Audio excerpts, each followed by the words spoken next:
I'm going to do a short video reviewing the Husqvarna 125B leaf blower. This blower, my primary complaint is the spark plug. When I got it, it had a Champion RCJ6Y.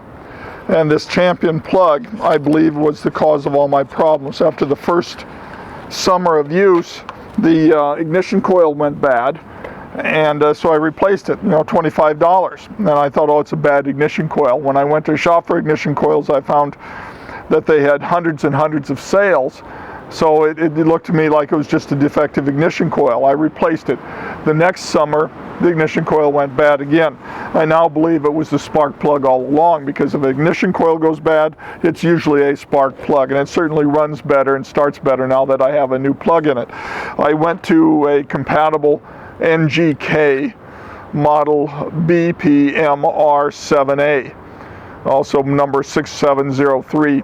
Not because it's a better plug. I don't think on two-strokes you really care about the plug because they foul so fast, but because it was compatible. One thing about spark plugs, you always want to try to get an OEM equivalent plug. Nevertheless, I got $50 in ignition coils in this damn thing, and I think it was all because of a $3.52 spark plug. And that's my complaint. Otherwise, it's a darn good leaf blower. Husqvarna makes pretty good equipment. You got to remember to warm them up first so you don't score the piston or freeze them up.